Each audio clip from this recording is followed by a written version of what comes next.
कुरान कहता है वक़रना फी बुयूतिकुन्ना वला तबर्रजना तबर्रुजल जाहिलियतिल ऊला।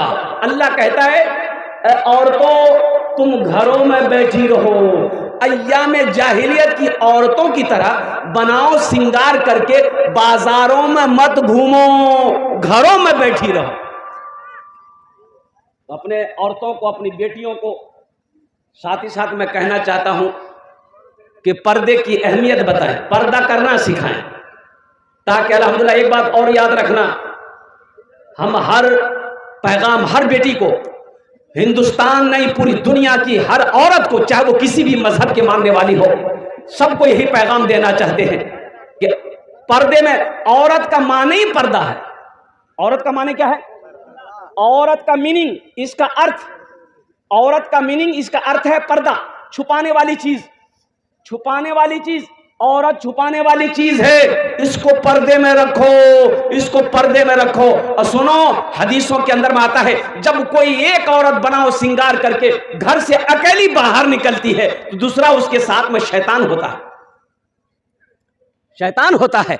इसलिए नौजवानों अपनी बीवी को घुमाओ, खूब घुमाओ, लेकिन अल्हम्दुलिल्लाह खुद साथ में जाओ, घुमाना है साथ में जाओ, पर्दे के साथ लेकर जाओ, पर्दे के साथ लेकर जाओ। पूर्णिया मत घुमाओ, कटिहार मत घुमाओ, सीधे दिल्ली लेकर चले जाओ। कहां ले जाना है? अब दिल्ली में लाल किला में चढ़ा दो, मतलब घूमते रहो, लेकिन पर्दे के साथ, बेपर्दगी नहीं है। बीवी को घुमाना अल्हम्दुलिल्लाह ये गलत बात नहीं है, टाइम निकालो, वक्त निकालो, आप वक्त निकालो, बीवी का हक है, बीवी का हक है, उससे घुमाओ भाई, उसकी दिलजोई करो। लेकिन इसका मतलब ये नहीं है कि मेरी बीवी बेपर्दगी घूमे, मेरी बीवी बेपर्दगी रहे, मेरी बीवी पर्दा ना करे, वो बनाओ श्रृंगार करके घूमती रहे, फिरती रहे, हम खामोश रहे, लोग देखे और मेरी बात बीवी ना माने। तो ऐसा मर्द के बारे में जो बताया गया है, मैं आपको बताऊं, उसको कहा गया है दयूस। क्या कहा गया बोलो भाई? दयूस का माने क्या है? अगर बोले तो बर्दाश्त कर पाइएगा? कर लीजिएगा।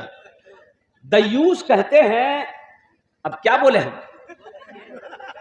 बताइए। देखिए, एक आदमी गोश्त लेकर जा रहा है, चिकन गोश्त, एक बर्तन में चिकन गोश्त लेकर जा रहा है, सर पे रखा है, खुला हुआ है, गोश्त में ना कपड़ा है ना ढक्कन है, कुछ नहीं, सर पे लेके जा रहा है।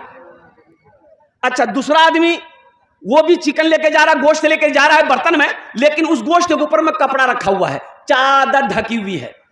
अब मुझे जरा ईमानदारी से बचाओ मेरे बच्चों, ये जो गोश्त लेकर आदमी रास्ते में जा रहा है, अब वो चील जानते हैं ना, अरे चील कौवा जानते हैं ना, तो वो तो हमला करेगा, वो हमला करेगा, झपटेगा, किस पर झपटेगा? चादर वाली गोश्त पर कि नहीं बगैर चादर वाली गोश्त पर?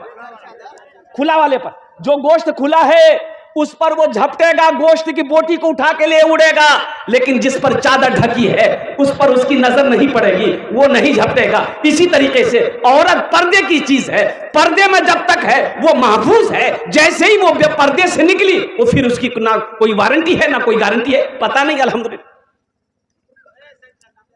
हम अपनी बेटियों से कहना चाहेंगे, अपनी बहनों से कहना चाहेंगे, अल्हम्दुलिल्लाह आपका यह हक है, चाहे वो किसी भी मजहब के मानने वाली हो।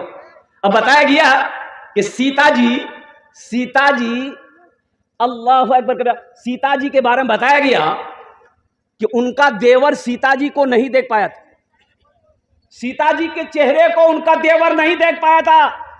सीता जी इतना पर्दा करती थी, कुर्बान जाओ। हम हर बेटी को पैगाम देना चाहते हैं कि तुम्हारा ये हक है, जब घर से निकलो तो अपने चेहरे को ढांप कर निकलो, अपने बदन को ढांप कर निकलो, ताकि इन आवारा लुच्चों की नजर तुम्हारी ऊपर ना पड़े। औरत की इज्जत पर्दा है। अब भाई औरत की इज्जत क्या है? पर्दे में है ना, पर्दे में है वो, पर्दे में हो, सेफ हो, पर्दे में हो, इज्जत के साथ रहो। इंशाअल्लाह तुम यहां पर्दा करोगी, अल्लाह तुम्हें इसका जज़ा आखिरत में अता फरमाएगा। यही पैगाम है। और नौजवानों से खास कर कहना चाहते हैं कि मेरे बच्चों, नौजवानों, जब रास्ते में चलो, अच्छा सिर्फ औरतों के लिए पर्दा है कि मर्द के लिए भी कुछ पर्दा है कि नहीं है? मर्द के लिए नहीं है। कुरान कहता है, ए मोमिनो, जब रास्ते में चलो अपनी निगाहों को नीची रखो। कहां रखो? नीची रखो। नीची रखने का मतलब क्या है? जब रास्ते में चलो तो नीची रखो, आप भी चल गए, नीची रखो, नीची रखो, अपनी निगाहों को नीची रखो। हमारा ये नौजवान हट्टा कट्ठा उल्लू का पट्ठा, रास्ता चलेगा तो ताक झांक करेगा, कभी इधर देखेगा, कभी उधर देखेगा, कभी उधर देखेगा, कभी इधर देखेगा, अब वो देखते रह जाएगा। हाँ ये ठीक है। देखो पहली निगाह माफ है, पहली निगाह, हाँ पहली निगाह माफ है। नजर पड़ गई, रास्ते में जा रहे हैं, अब हम जा रहे हैं, वो आ रही है, नजर पड़ गई, नजर झुका लो, पहली नजर माफ। लेकिन गौर से देखना, बार बार देखना। सुनो, ये अल्लाह ने मना किया है, मर्दों के लिए भी हुक्म है कि जब रास्ते में चलो अपनी निगाहों को नीची रखो। मेरे बच्चों, नौजवानों, देखो पाक दामन रहो, पाक दामन बीवी मिलेगी, पाक दामन रहो। एक बेटी बताया गया, गरीब आदमी, मजदूरी नहीं मिल रही, बूढ़ा हो गया था बेचारा, मंडी में जाता ना, कोई मजदूरी नहीं लेता, 2-4-5 दिन हो गया तो उधार पहचा लेकर तो खाना खाया। अब हफ्ता दिन गुजर गए, चूल्हा जलना मुश्किल हो गया, और कुर्बान जाओ, बाप भी भूखा है, माँ भी भूखी है, नौजवान बेटी घर में है, वो भी भूखी है, परेशान। ये बेटी सोचने लगी, मेरा बाप बूढ़ा हो गया है, कोई इसको मजदूरी पे नहीं रखता है। तो बेटी बोली कि ऐसी जवानी का मैं क्या करूंगी कि मेरे घर में चूल्हा ना जले। बेटी ने नियत कर ली कि चाहे जो हो जाए, कल मैं अपने घर का चूल्हा जलाऊंगी। सुबह हुई, गुस्ल की, नया कपड़ा पहन लिया, और मां से कही कि अम्मा 2-4 घंटे के लिए मैं जा रही हूं किसी सहेली से मिलने के लिए, इजाजत दे दो। मां ने इजाजत दे दिया।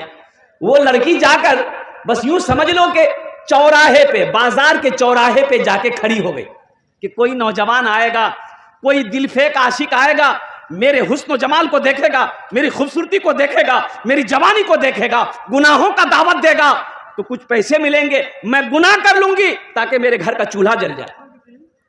मेरे बच्चों, नौजवानों, सुनो, सुबह से लेकर वो लड़की शाम तक खड़ी रही चौराहे पर, किसी लड़के ने उसकी तरफ निगाह उठा के नहीं देखी।